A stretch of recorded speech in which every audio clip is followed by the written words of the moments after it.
Avery, whose show is this?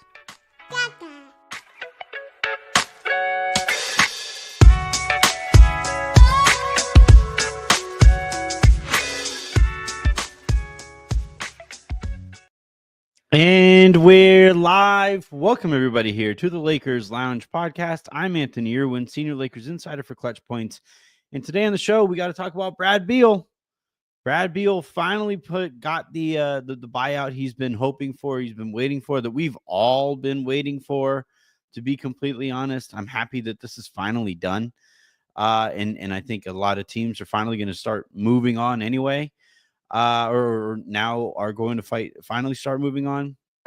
Bradley Beal got that buyout from the Phoenix Suns, then got picked up immediately by the Los Angeles Clippers. Interesting how that plays out, right? And then the reports came out, and I can confirm those reports that the Lakers definitely were interested in Beal.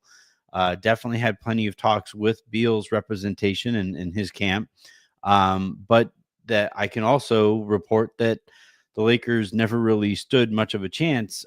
He always appeared to be going to the Clippers. So I'm going to talk about that situation, about how it played out, at least from the Lakers' perspective here, and then break down why I think it does matter that the Lakers missed out on Beal, and then also add a little bit towards the end about why it doesn't matter all that much either.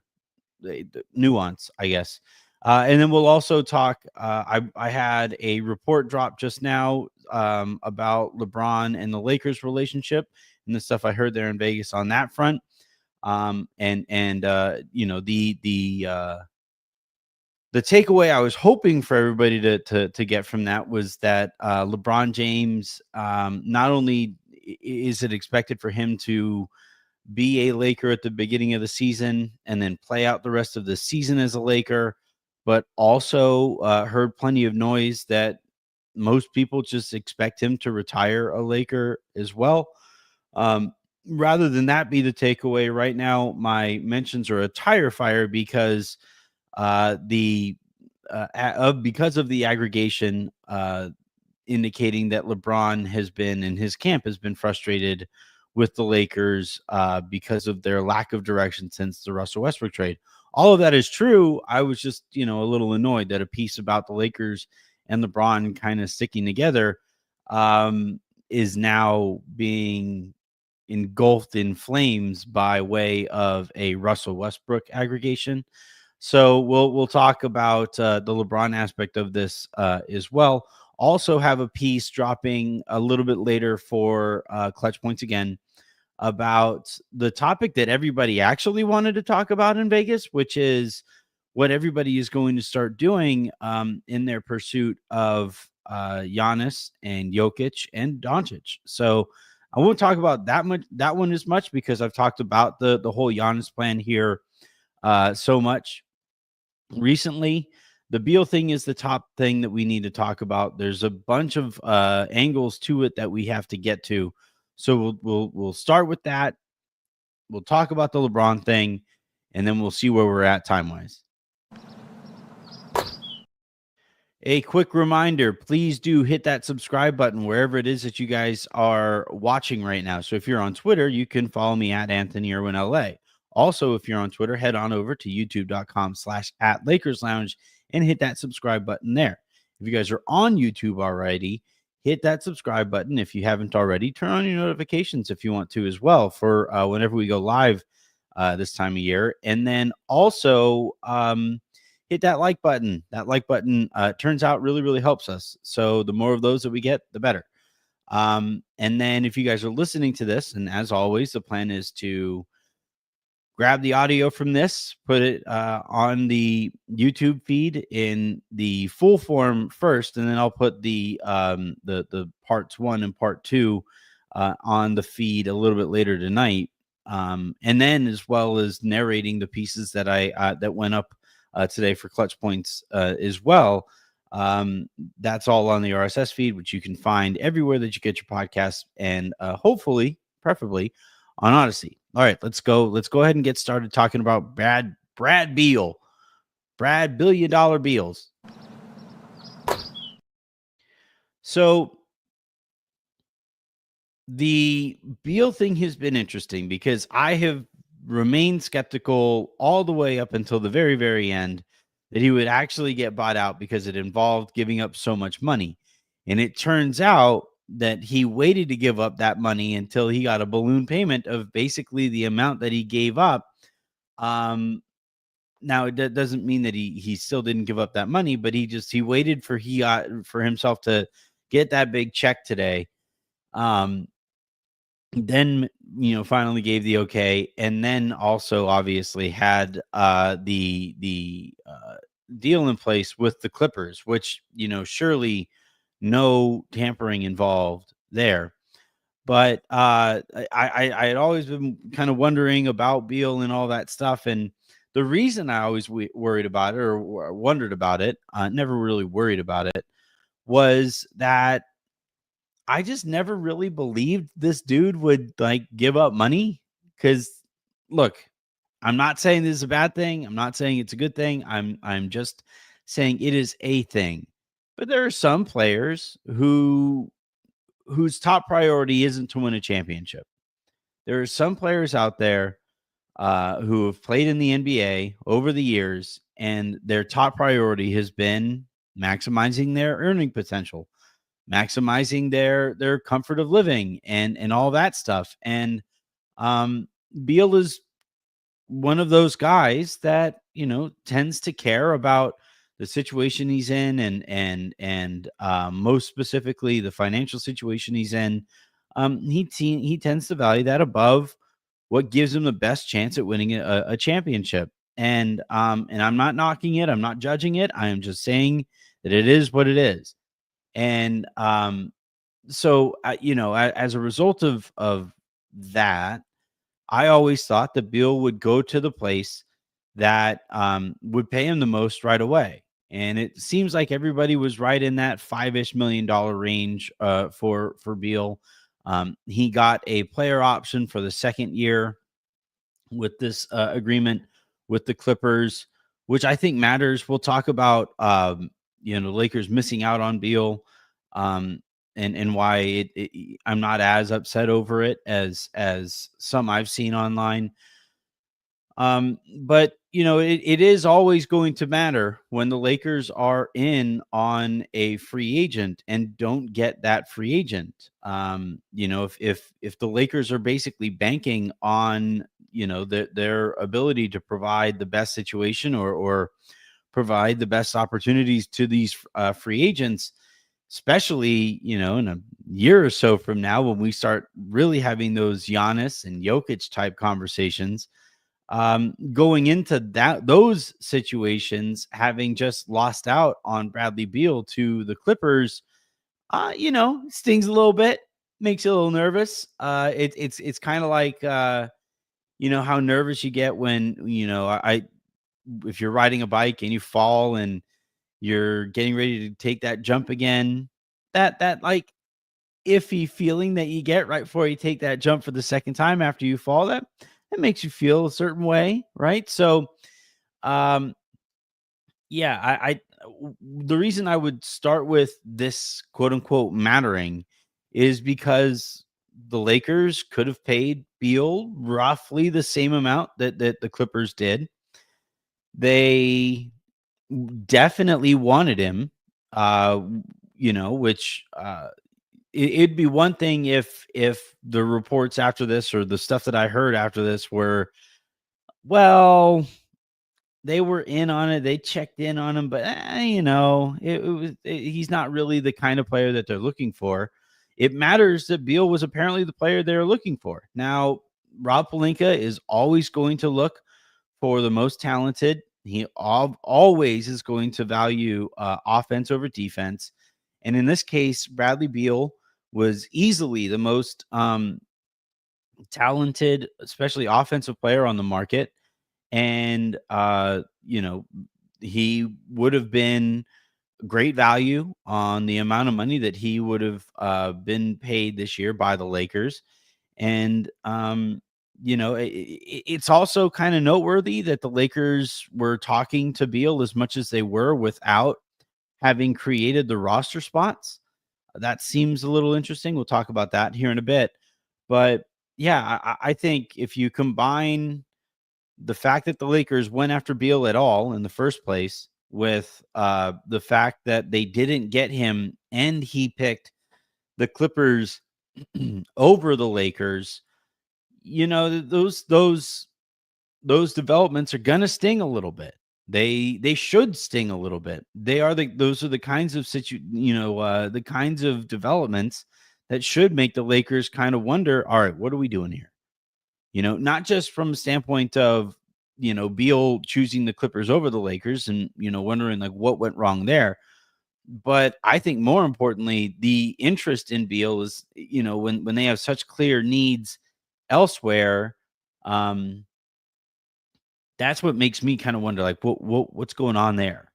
Because of the kinds of players that the Lakers need, a shooting guard who hasn't played defense in a few years and has kind of diminished and is a little bit older and all of that stuff, that you would probably only have for a season, by the way. That kind of player isn't the kind of guy that I'm like, oh no, woe is me. Don't, how could you possibly not get that guy? But the fact that they were interested in him makes me say, like, that's not the player that you guys should be interested in. So I would say this kind of hurts on a couple of levels. And I think the level that it stings the most on is that the Lakers would have shown any interest here. If I would have much rather found out after and been hearing, because I know that the Lakers were in on him, but I would have rather found out that the Lakers really weren't that serious about their pursuit, and yet that just doesn't appear to have been the case. So Beal goes to the Clippers, and it does matter for a few reasons. Now let's talk about why I'm honestly not all that torn up about this. So first and foremost, from a basketball perspective, and I guess we should start with, why didn't the Lakers get Bradley Beal? So in yesterday's show, I was asked about Beal again, and have been getting asked about Beal for the last week or so. And when I was asked about him, I said that um, the reason I don't think he's going to be a Laker, and they're twofold. But the reason I didn't think that the main reason that I didn't think Beal would be a Laker was because he wanted to start, and things got as ugly as they did with Phoenix, um, because they asked him to come off of the bench. Um, and then the other reason is the Lakers would have had to offer the biannual exception, which would have meant that Beal would have had to be on that contract for 2 years. And uh, let's start with that second factor. The the biannual and the 2-year thing here matters because Beal is going to try to play his ass off and then make up any of the money that he lost, by giving up that buyout. He's going to try to get back any of the money that he lost in next year's deal after he plays, hopefully, really well in this upcoming season. And if you're on a 2-year contract, that means you have to do that for 2 years before you can re-enter that free agency. And at his age, good Lord, I don't even know where that came from. Sorry. But at his age and given the situation he was going to be playing in, I don't think he trusted that he would be able to get that money back eventually. So the biannual thing really is a factor here. The second part of it is the starting gig. The Lakers have Luka Doncic and Austin Reeves in their quote unquote backcourt. And the next, if you would have benched Rui, that would mean that you have Austin, Luka, and Beal in your starting group on the perimeter, and your defense just would have been abysmal. That would have been really, really bad. And that's even given, that I don't think the defense is going to be that great as currently constructed either. But anyway, the if Beal was to come off of the bench, he would help there. The Lakers bench was really, really bad. And I think that's what they were selling him on, was like, hey, you can come off of the bench. You can get as many shots as you want. You're going to be going up against bench lineups. What do you say? And Beal just never really showed that much interest in it. And even if you take it from a different angle here, and you say that Beal went to the Lakers and said, if I come, I am going to start. And that is going to be part of this arrangement. And the Lakers, from what I've been hearing, has said, no, we have a better player in Austin, and we have a young coach in JJ who we want to have, full control over his rotations. We don't want to go there. And as such, I think Beal very quickly moved to the Clippers and has apparently been, kind of positioned to become a Clipper throughout this entire wait, until he got that balloon payment that Mark Stein I saw reported about. So yeah, it's hard for me to kind of get super upset over this, given that the Lakers, I thought, took perfectly fine stances. The biannual exception thing isn't something within their control. They couldn't offer a 1-year deal or a 1-and-1. And then the starting gig thing, I agree with them on. I don't want Beal to be a Laker if he gets to remain the starter, no matter how much better Austin is than him right now, or gets better than him over the course of the next couple of years. So, yeah, and then also Beal's contract, if it's on that biannual exception and he has another year tacked on to the back end of it, that makes it really difficult to trade, or that much more difficult to trade.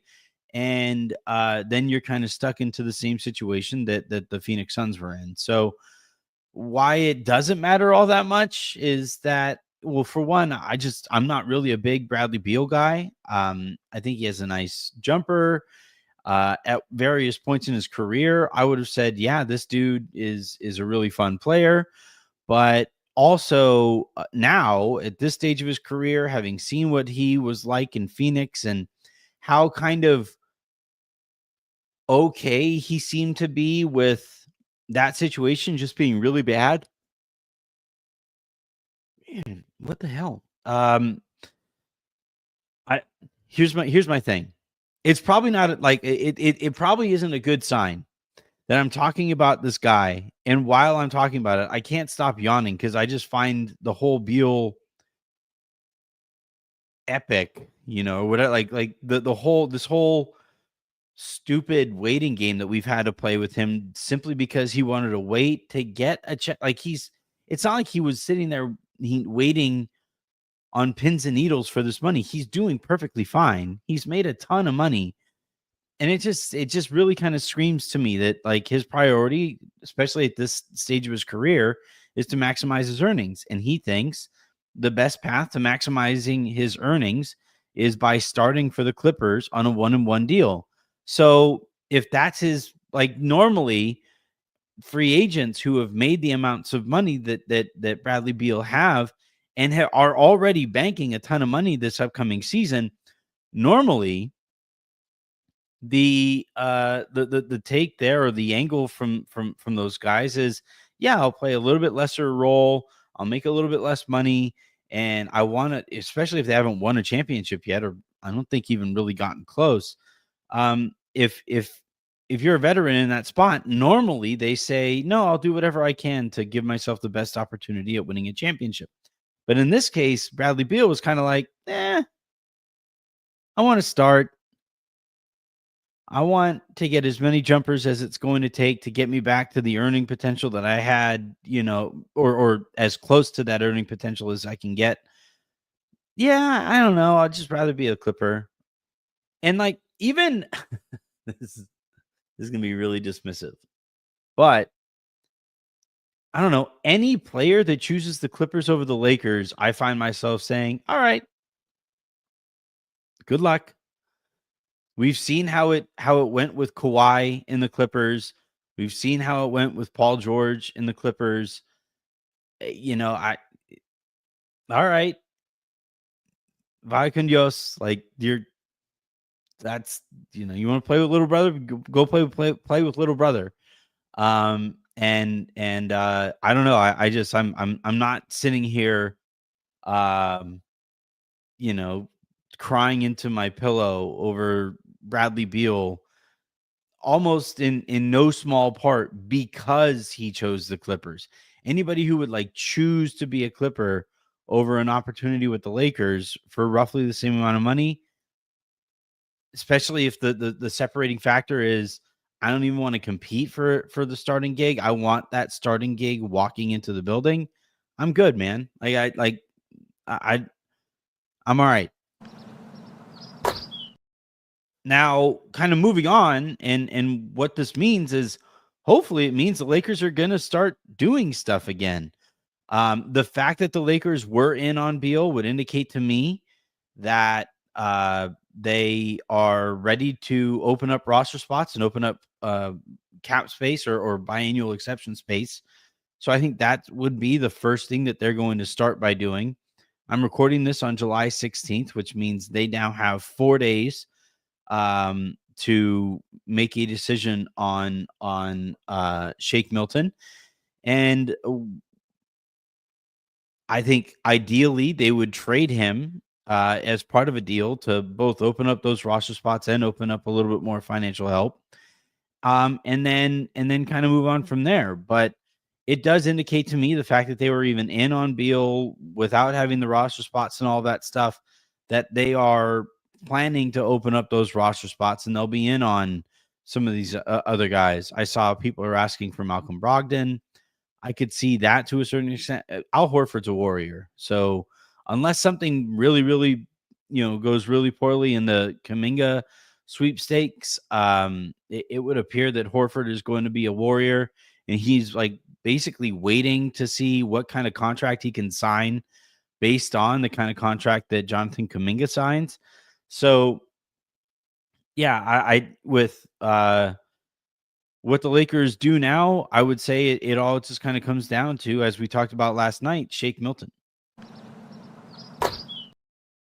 All right, I am going to go ahead and dive on. Oh no, the other thing that I told you guys I would talk about was this LeBron thing, which maybe I should pull it up. Maybe that's what I'm going to do here. So I'm going to pull it up, and I'm not going to narrate it, but I am going to go ahead and read what I think are the important points from this, and let you guys decide on that. And then I'll also offer the context on the bit that's being aggregated a bunch about LeBron and the Lakers and Russell Westbrook. But here's what I'll say. So I'll narrate this. Sources close to the Lakers confirm no direct conversations about a buyout have taken place. And when asked if the Lakers would entertain such an end to their relationship, it was unclear how those conversations would go. The Athletic reported earlier Wednesday the LeBron and the Lakers haven't talked about a buyout or even a trade, with the expectation ultimately being that he would be on the team to start the 25-26 season. Now, a little note on that graph. So I wrote this on the plane flight back from Vegas on Monday morning. At that time, it wasn't reported that those conversations hadn't taken place, and that the anticipation was that LeBron was going to remain with the Lakers.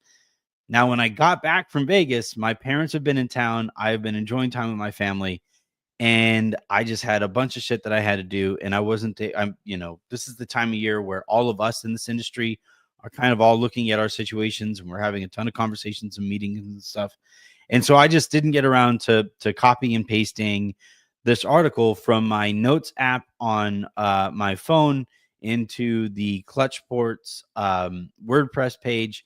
And as such, this ran after the Athletic, reported all that stuff. And doing the ethical thing, seeing is this is being written and reported after that stuff, we went ahead and said we would confirm that stuff, even though, again, this was all written Monday morning, well before today's reporting on the Athletic. But still, regardless, here's where I take it a step further, in part because this dropped a couple days later. Some sources take that a step further and posited that not only would James play out the upcoming season with the Lakers, but they would also likely re-sign after the season with the intent to eventually retire in Los Angeles.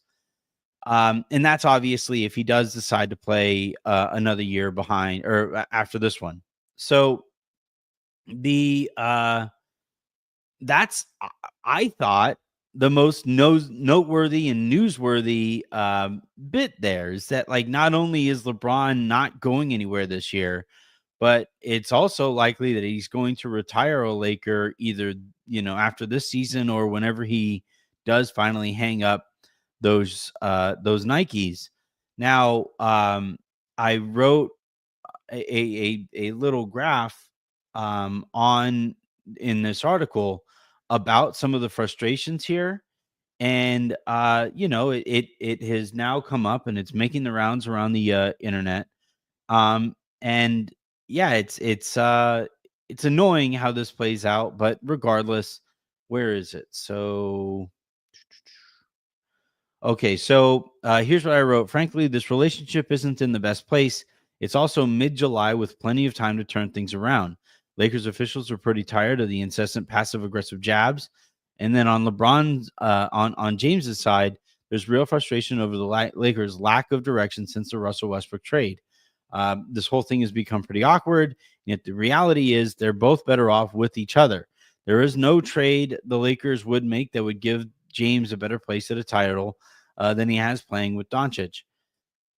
And that's the bit I believe that got aggregated and stuff. And again, every time this stuff gets aggregated, my it's just not worth it to try to at me because I don't see it.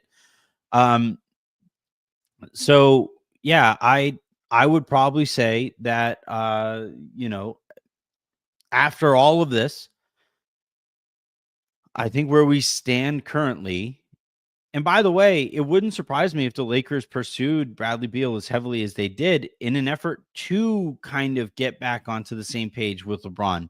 That's the kind of player that LeBron has historically wanted to play with, is the superstar or the recent superstar or the max player or whatever, who can go out and get a bucket and do a little creating of his own.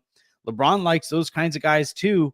I don't know if he likes them as much as Rob Pelinka does, but still, that would, that's it. All I'm saying is that, like, the pursuit of Bradley Beal could have had various levels to it. One of which being, hey, let's see if we can, if we get Bradley Beal, maybe that's the kind of acquisition LeBron would actually tweet about. So yeah, I think there's obviously a lot going on there, and there has been a lot going on there with LeBron and the Lakers. But at the end of the day, does it, as I said the other night, does it actually matter? Does noise and speculation in mid-July actually matter all that much? I honestly don't think so. And I think as evidenced by years past in this own market, right? I'm old enough to remember Kobe getting really pissed and having that one of the first ever viral videos where he said that the Lakers need to get Bynum's ass out of there and bring in Jason Kidd. And then when they didn't do that, he demanded a trade and, went on a nice little press tour about it, and then entered the season with the Lakers and eventually got MVP chance. So, Like, and on his first night, remember that first game, opening night with the Lakers, Kobe was getting booed because of all of the noise and stuff like that from over the course of that summer. And then because he played really well, by the end of that game, he was getting freaking MVP chants from Lakers fans. So this is how this stuff can go. And I think there's a pretty decent chance of it. One of the things that I was thinking about today was I'm really curious to see what the Lakers schedule is going to look like, because the the league normally likes to have the Lakers play a lot of their kind of marquee games and tougher games against tougher opponents later in the year when more people are watching. There's no football to get attention, to feel like you have to rip attention away from. The playoffs are right around the corner. Every game seems to matter more, even though all 82 value are valued in the exact same way. Um, you know, I think that it's possible here where they come out of training camp, and if they get a lighter opening schedule and DeAndre Ayton is on his best behavior and everybody is just fully bought into all of the habits that they tried to build over the course of the training camp and stuff. And hell, maybe we see an extra training camp this summer. I don't think we got one last year. Maybe we did. I don't know. But regardless, I just think there's a there's a world where the Lakers start the season well and we completely forget about this Beal thing, and we completely forget about what all the Lakers didn't do, depending on whenever they didn't do it. But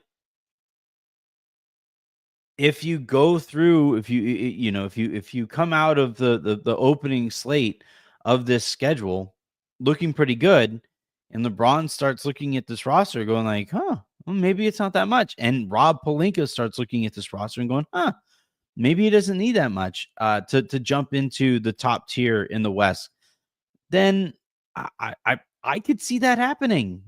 I truly believe that and I've talked about this.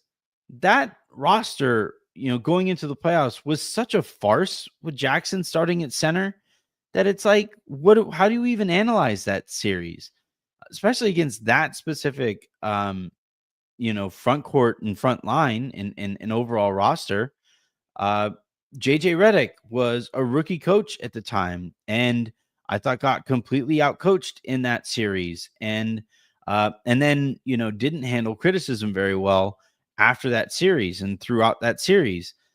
If he gets better at that, then we're talking about a different Laker team. And then most importantly, Luka and LeBron, if they ever start running stuff together, then that makes the Lakers a hell of a lot better. So, yeah, I still contend that at least early on in the season, there's a real chance here that all of the interested parties, uh, kind of stumble drunkenly onto the same page and move forward that way. It would be a hilarious, set of circumstances and full circle, flat circle type moment. But at the end of the day, that's all that matters, is that these guys get on the same page, start rowing in the same direction, and then kind of move on. And I think that's kind of where I'm at, where I'm just like, oh no, they got Bradley Beal. All right, moving on. Or no, oh no, the Clippers got Bradley Beal. Okay. I don't care. All right. Let's go through some of the comments here over the course of this show. My dude James, you know what, man? Yeah, James. I think the Lakers are going to be better than the Clippers this year, or the Celtics this year. So that's kind of nice, isn't it, James? How about that? Marky saying Beal is washed anyway.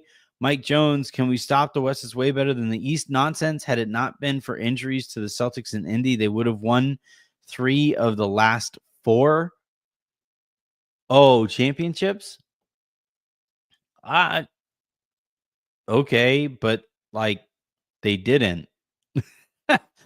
Like uh, it is way better because the West has a lot more margin for injury, or margin for error than teams in the East do. So yeah, that's crazy. Um, Smash the like button somewhere. I thought they might be a Hornets Bridges trade. I don't think that's going to be the case. And no, Mike Jones. I left Vegas a little while ago on Monday morning. Um, let's see. Oh, that's fair. Good job, Bashir. It wasn't tampering for the for teams to talk to Beal's management team and stuff like that, seeing as the Suns granted that permission. However, I don't understand how there hasn't been a tampering allegation against those 4 mystery teams. That apparently reached out to Rich Paul. I don't understand how that hasn't been a bigger deal. I mean, I know nobody seems to care about teams tampering against the Lakers because the Lakers have already, succeeded in so many tampering efforts. But yeah, that was wild to me that there was yeah, these teams reached out to the Clutch and Rich Paul and stuff. And I didn't see a single major publication raise up their hand and be like, that seems like tampering. I don't think the Lakers granted that permission. But yeah, anyway, it was a funny thing that I noticed. Um customized plate. Why are the Clippers ran so well compared to us? Well, because it's Steve Ballmer is the owner, and he has basically a like Mary Poppins old purse. That's essentially what they have in the middle of their facility is Mary Poppins perch, and every time you think of something, you just reach in there and that thing pops out. So when Steve Ballmer and that leadership team say like, man, we could really use another consultant here. Whoop, there's Monty McNair. Like, it's that's how you would want your owner to be able to provide for a team. Uh Whereas with the Lakers, it's like, all right, we could use some scouting. Well, tough shit. Like it's just like that. I don't think Jeannie actually talks to people like that, but you know, it's the same end of like, oh, it's funny. Hazim Amirali isn't the issue on the amount that the Clippers can provide Beal a player option, where the BAE is a 2-year deal with no option, along the lines of you saying players signing contracts to set their price. Yep, that's what we talked about earlier in the show. Let's see.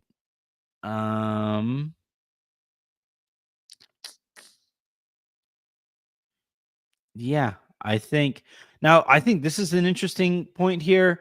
Rob loves to chase stars over actual team needs, and that's honestly good job, Daily Bread, for kind of whittling down the point I was making in the Why It Matters section of the show. In that it matters to me that once again, team needs were kind of set aside for the sake of star fuckery. And um Beal going to the Clippers, I wouldn't go so far as to say that the Clippers saved the Lakers here, because at the end of the day, having Beal on a $5 million contract is probably a good thing.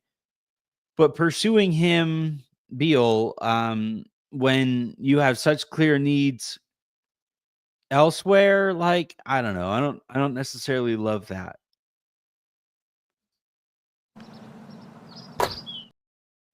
All right. I am going to go ahead and get out of here on this note, because we do have um the two uh narrations that I'm going to be reading for tonight's lowdowns, maybe plural. I might split them up over a couple of days. But yeah, I'm going to go ahead and take this down, post it onto the RSS feed, then split it up, do the narration, and then that'll be the content for today. And then tomorrow, I think I'll try to get Raj on the show tomorrow just to kind of see where he's at and kind of round out the week. So yeah, thanks everybody for tuning in. Again, the big news today is that Bradley Beal is going to the Clippers, and not the Lakers. And until the next time you guys hear from me, I'm Anthony Irwin saying, have a great rest of your day. Make somebody else's, and I will talk to you tomorrow. Have a good one, everybody. Bye, everyone.